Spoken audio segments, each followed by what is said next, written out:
and welcome to the Contenders podcast, where we talk everything that is wrestling. I am your host Jason, and join me as I dissect this Friday's Smackdown. We are on and by a show, and we will go into this review with an open mind. Whether it's good or whether it's bad, we will say it and won't be afraid to hit home some home truths if a match was disappointing. Anyway, if you're new to this, then please stay with us as we have a lot to discuss. YouTube, are you ready?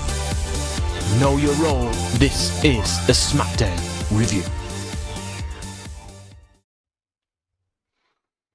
And this is your host Jason to present you another episode of the Contenders podcast.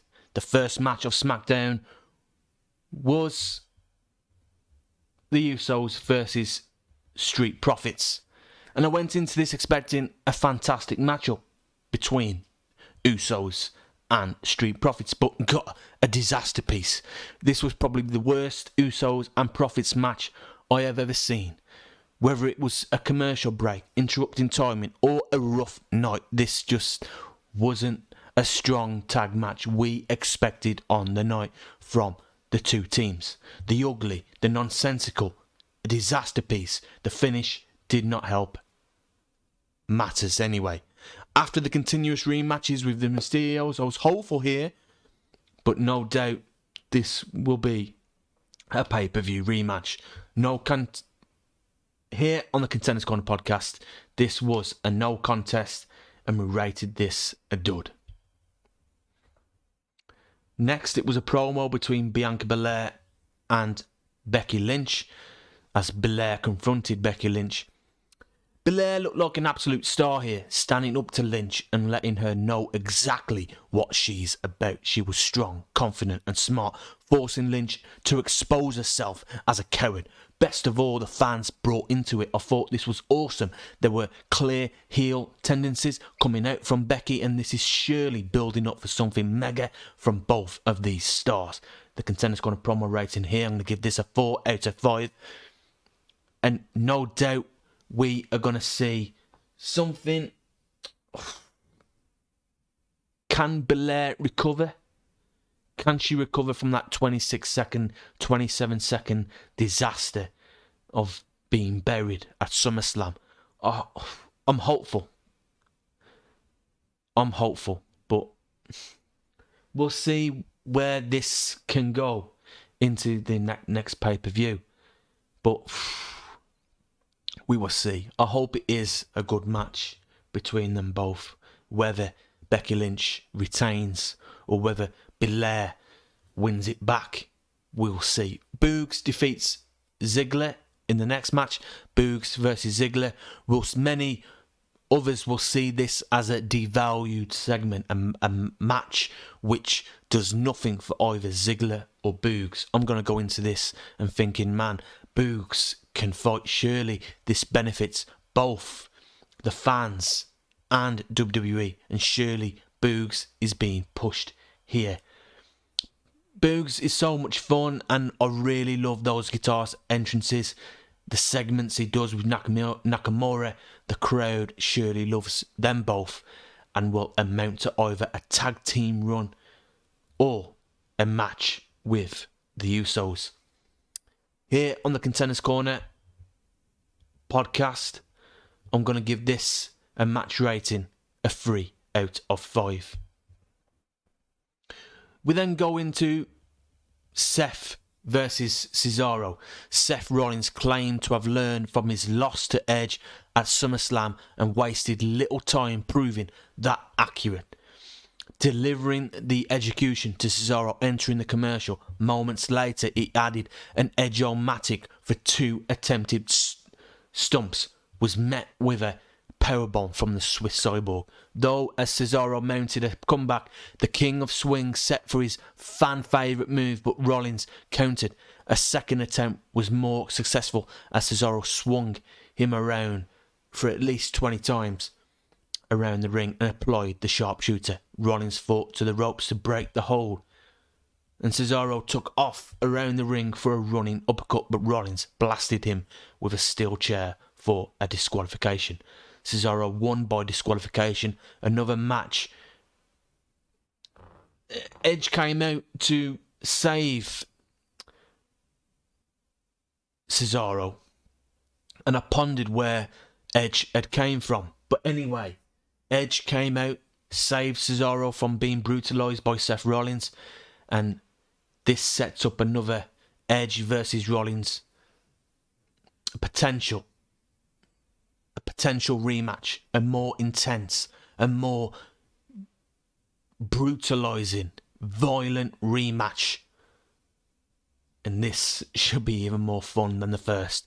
Here on the Contenders Corner, though, we'll rate this match a 4 out of 5. Then the next match was Sami Zayn versus Dominic Mysterio. Mysterio frustrated Zayn enough to send the veteran competitor fleeing to the ramp for Sanctuary. Rey Mysterio appeared, preventing the heel from escaping. The distraction that caused, and Dominic's own stubbornness, desire to prove himself, led to a haluva kick by Zayn for the win. Here on the Contenders Corner podcast, I'll give this a 3.5 out of 5. I thought this was a good match. It was a good segment. We saw Rey Mysterio coming out, and we saw that stubbornness from Dominic Mysterio being played out here. Again, trying to prove himself, but it didn't go to his prevail here, and he lost. But anyway, that is that, and we go into Finn Balor versus Roman Reigns, the main event for a title match on Smackdown. And the Usos attacked Finn Balor prior to his Universal Championship match with Roman Reigns, putting him at a disadvantage before the bell even rang. Following introductions by ring announcer Greg Hamilton, Reigns attacked his challenger early and often.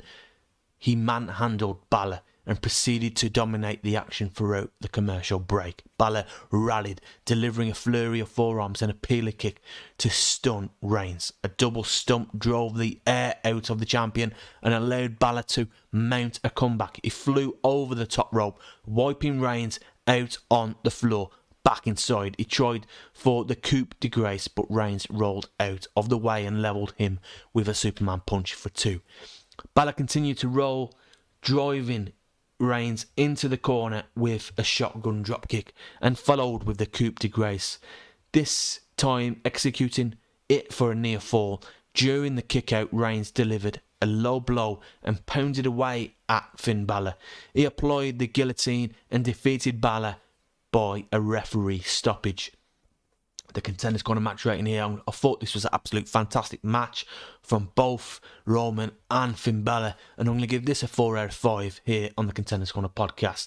This was no doubt a strong performance by both Roman and Finn Balor.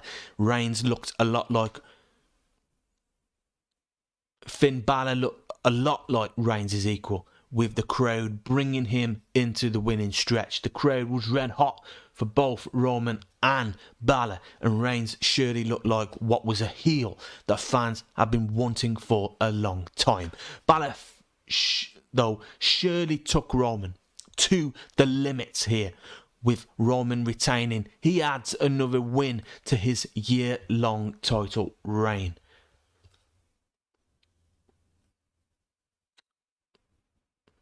With only a few of those opponents in the past year actually taking Reigns to the limit, here are the guys I think took Roman over the edge this past year.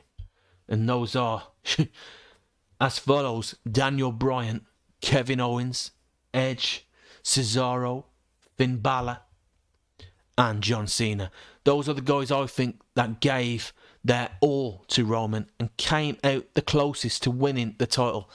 But are we heading towards Reigns being defeated with the return of Brock Lesnar? And Roman knows now, with Brock returning next week, he knows surely that he is in a lot of danger and a lot of trouble. And we will see how this can play out, ready for next week. And again, guys, we'll see you ready for next Friday as we review that as well. But here on the Contenders Corner podcast, please stay tuned, because the next part of this, I will be doing my predictions for All Out. And that is, yes, AEW Predictions.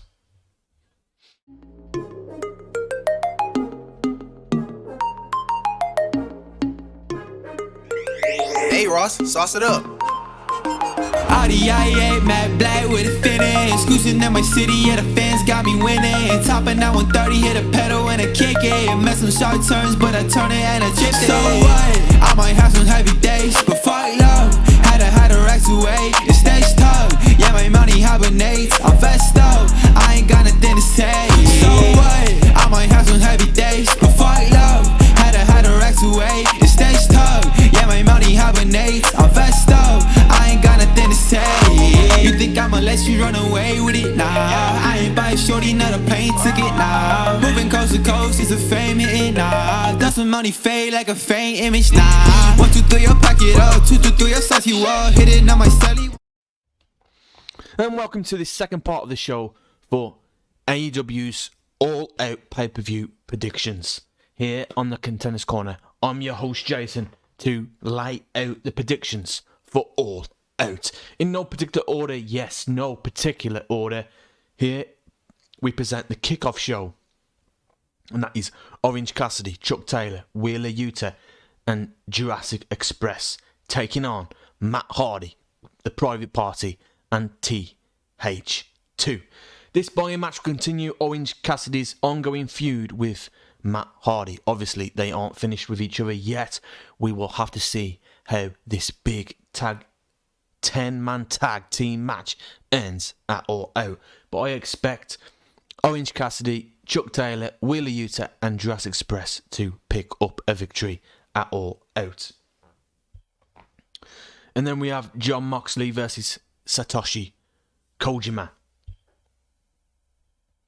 And from the promos, you could tell this was meant to be Hiroshi Tanahashi's instead. This was probably the right call, and Jon Moxley should leave on the night as the winner. No doubt this should be a great match. So here on the Contenders Corner podcast, my prediction here for this match between Jon Moxley and Satoshi Kojima, we predict Jon Moxley. And then the AEW's Women's Championship. Dr. Britt Baker defends her title against Chris Statlander. Dr. Britt Baker is one of the biggest overperformers in the women's division so far. Statlander, though, can come out of this looking strong, even though recording a loss here. No way Baker is losing the title at All Out. So here on the Contenders Corner podcast, we predict Dr. Britt Baker, DMD, to win and retain her title.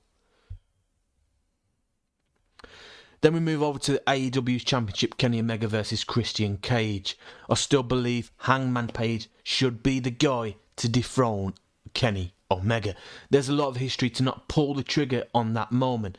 Either way, I don't see Kenny Omega dropping another match to Cage to lose the AEW title. This should be an exciting match though, as Omega and Cage are impressive in-ring performers, and no doubt they will tell the story and produce an excellent product.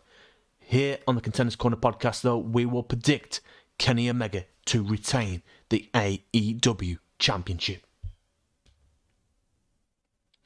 Then the next match, Chris Jericho versus MJF. In WWE, a career on the line match doesn't mean anything. A wrestler can lose and come back in a month. It's hard to see AEW pulling this same thing. Tony Khan has stacked the roster to such an extent with more names coming in that Jericho being present isn't needed. But still, the product would suffer without the presence of Chris Jericho. The crowd is so over Jericho that AEW should allow Chris Jericho to have his revenge this time round at All Out. I expect, here on the Contenders Corner podcast, we expect Chris Jericho to win at All Out and get his revenge on MJF.